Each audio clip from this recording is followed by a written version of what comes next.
Hello and welcome all to Tales from the Time Traveler's Tavern. I will be your guide and navigator, Mr.E, taking you on this informative journey. Informative of what? We still don't know. But that's why I have had the good fortune to bring along with me the colorful commentary of our internet guru, my good friend Toast. Fodder is optional. There you go. And to the other side, we have Private Snafu. Good day, Mr.E. Good day, Toast. Alright, now we're going to go down a traveling line of science fiction or science fiction and all that kind of good stuff. Is that my was were be being been has have had do does did may might must shall will should would can could. You're visiting Cancun? Close enough. Apparently you've successfully tested it. Alright. Yeah, it works. Hooray. Yay! Finally a test that comes back positive that you would like about it. Did you study for your AIDS test? Or did you pass your AIDS test? No. Well, you should have studied harder. Yeah. Lacey's Does it count as study if you're going on Craigslist or Amazon? That's another joke for someone else, though. gonna have a good time listening to this and cutting it out. Moreover, when we're recording, she should be referred to as the Danger Stranger. The Danger Stranger. Danger Ranger. Danger Ranger, I like that one too. But that's Truck. Toast. We're not even like... We're actively recording. But it's going to be cut out. If the mic is on, you should be referring to the pseudonyms. I only need to finally replace my my front suspension now. Well, what's wrong with your front suspension? It's been going out since the rear suspension was going out. Oh, okay. But it's not. Wait, didn't Deadpaw fix the front suspension for you, or was that the other truck, the one the other silver one? No. I have never had major suspension work done on any of my vehicles since my first truck, which was done by which was done ages ago for the exact same reason as my current one. Was that the Nitro then that he was doing the suspension work on? I don't think he did much work on the Nitro. The only one I don't remember. The only vehicle I was really aware that he did suspension work on recently was a couple of years ago, and that was the Equinox. That might have been it then. I don't remember. Was it Nitro Toad's truck? Yeah. Okay. Yeah, the Nitro is Toad's truck. Yeah. Still is. You know what I mean. Does he? I do yes. for now. Why is he sucking somebody off? What? Is that where your mind goes immediately? Yeah. Now he's planking. The push-up. And this is why I say we should be recording this with video. The upside-down YMCA. Just be a headstand. But then you go down to your elbows and, like, whatever you be doing for C. Put your hands on your knees and hobble to the right. And do a 360 with your eyes shut tight. While you're dizzy, get busy and pretend you're a mime. Then make whiny noises and clap 5 times. The Underwear Olympics. Fall, or what was it? Hold out your arms, start running in place, try to do the moonwalk and fall on your face. Get up and stomp around like a big fat lummox. Then jump out the windows, then jump out the window with your hands on your buttocks. What's a lummox? A lummox is a lumbering oaf type of person. So, like, if the toad was big. And was cutting down trees. Yeah. He said lumbering. Who is? He was making a lumberjack joke. Of which Toad could never be a lumberjack. It's okay. I cut down the trees in his backyard, though, so, like... Case in point. And a ladder. Yeah, I kind of took out a ladder, too. With a tree or a chainsaw? With a tree. Okay. That was cut down by the chainsaw. Yeah. And I was on the ladder. Internet fodder. Got it. No, that is the dance steps for the Lemon Demon song, Dance Like an Idiot. Do your best Henry Winkler. Hey! Deadite zombies get their freak on. Do the Necronomicon. God. What the? I forgot about that. Yeah. I like that. I like the show. The 2003 recording of it is the quality is terrible, and some of the stuff in it is terrible. But there are no good recordings that I could ever find. I'd love to find. I don't think they exist. I don't think so either. But I would love to find an actual good recording, especially using the 2007 soundtrack style. Is there a good recording of Avenue Q? I've never been able to find one. Yeah. I mean, I have checked Amazon, I have checked Craigslist, I have checked eBay. Because, I mean, they were effectively I want to say, successful Broadway? Well, one, were they actually Broadway? Yeah, I don't know. I say, or were they off-Broadway? I don't know. Because I know Evil Dead the Musical was off-Broadway. Right. I can't honestly say. Right. But, I mean, I'm kind of surprised because I know Madison put on a production. Of Avenue Q? Of Evil Dead. Oh, okay. And they did a really good job. Not an amazing job, but a really good job. Okay. Considering doing an amazing job would require you to be, like Hollywood level. Yeah. But Which, as much as I love Bruce Campbell, I'm not entirely convinced even he was. Oh, well, actually, he'll tell you. I've read 2 of his biography stuff. He's like, yeah, they knew what they were getting into when they first did the movie. Well, they didn't know what they were getting into, but after they made it, they realized it wasn't good. But they had it done. Right. And that was more important to them. Fair enough. I mean, just reading through the whole thing on because he has, I don't want to say the whole chapter, but he has an entire section of the book dedicated only to the filming of that and the issues they had. To the filming of the original Evil Dead. Of the original This Evil is Dead. my boomstick. Because I gotta ask, the one that's in between the original Evil Dead and Army of Darkness. Evil Dead 2. Was it just Evil Dead 2? I couldn't remember. Yeah. Basically, is that just a retelling of the same story? Okay. The way I tell people about it is, if you really look at it from the way it looks like when they filmed Evil Dead, they were trying to film a horror movie, and it came out kind of funny. When they filmed Evil Dead 2, they decided they would try for slightly funny but still a horror movie, and it kind of worked. When they came to Evil Dead 3, they went, fuck the horror. We're gonna just do our best to make it kind of funny, but stick to the horror idea, and it worked. And then when they came around, they rebooted when they did the Evil Dead reboot movie. Uh-huh. That basically was that moment of, okay, we have a budget, we have a following. What did we always want to do with that original movie? Because what helped is now they have money to do it. Now they know a lot more on how to do it, and because they aren't in it, they don't have to worry about some of the effects of it. Because when they filmed the original one, they're like, you can't see it, but it was cold. It was really cold. So when they're covered in blood and outside, it must have sucked. As well as the fact that they didn't have a trailer out there. Ooh. They didn't have a lot of heat sources. Their car had to be parked a half a mile or a mile away because they couldn't actually drive close enough. It was too muddy. Well, they didn't film that far from the cabin, though, right? No, they actually filmed at the cabin. They had to hike all their stuff in. Right, I understand. What I'm saying is they could have had, or because, I mean, if they're doing outside shots and things like that, they could have... But that's where they were staying. Okay. I mean, which is why, you get that sort of thing. Then when they filmed...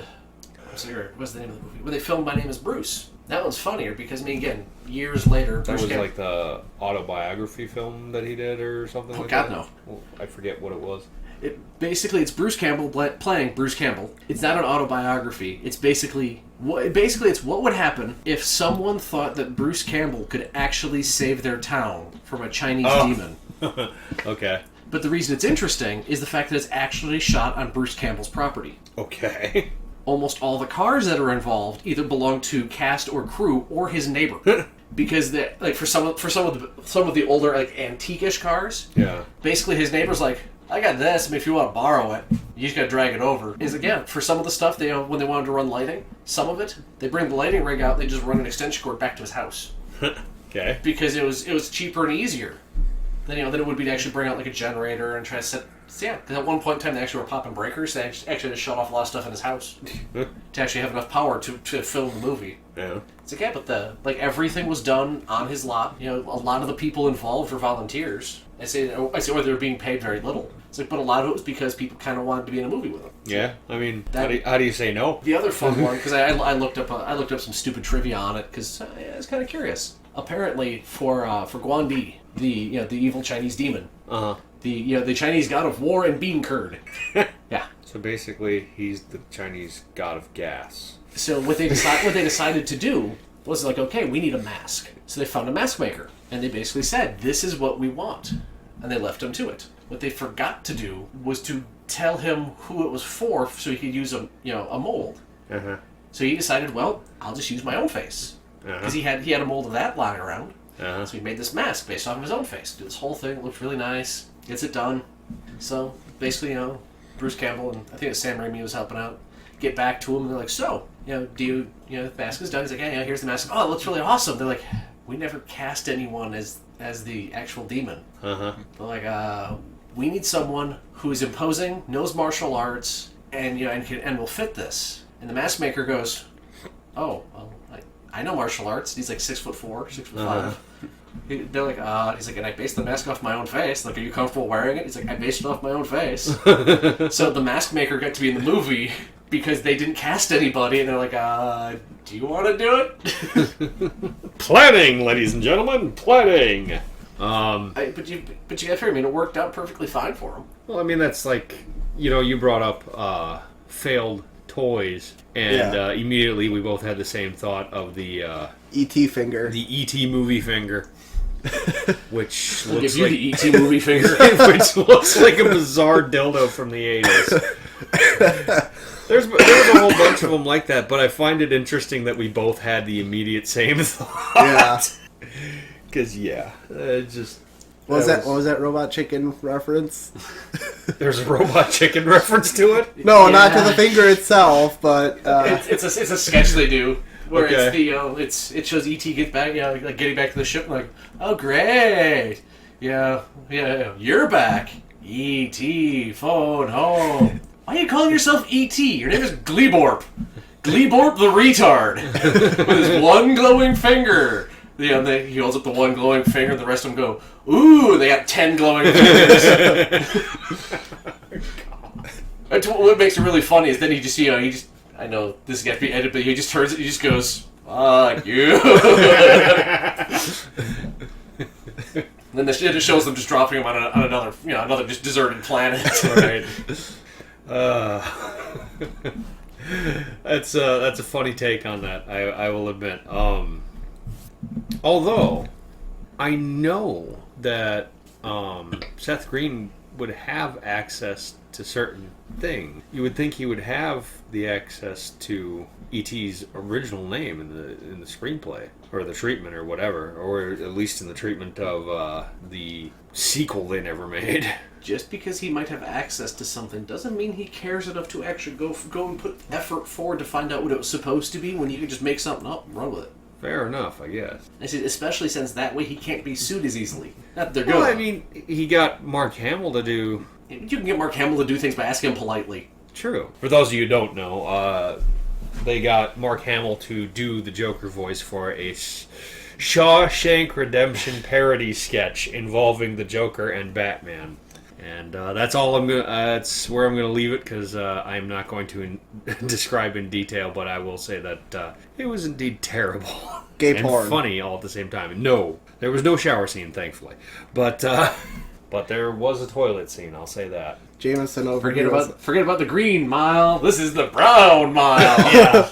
The best thing about that has got to be Batman's reaction just before the flood. Ugh, it smells like Batman Forever down here. Batman Forever was not nearly as bad as Batman and Robin, though. Was that like the pow bang? Like... No, you're thinking of the now dead Batman. Adam West? Yes. He was the one that had the pow bang crash yada yada BS. And that was just a product of its time. The people who saw it for the first time in the what was it? It was the 60s. It was the 60s. Yeah. It was the 60s. You got to remember that the other famous television show they had to turn to from that era was Lost in Space. You also have to remember that television was only like 10 years old by then. Right. I mean, they had no idea what the hell they were doing. The closest I think I ever saw to them sticking close to the source material was actually the original Superman series, where they had him literally jumping off of balconies. It was always a balcony. Did you ever notice that? It was always a balcony. And they left the springboard sound in, and I can't figure out why. For the life of me, I can't figure out why. They did an old, for those listening, they did an old black and white television series of Superman. I'm trying to remember the actor. Oh God, I can't for the life of me remember. I mean, and I only ever saw a handful of episodes. Because that was the original one that actually led to the question people had of, if Superman is resistant to bullets, why does he always duck when they throw a gun at him?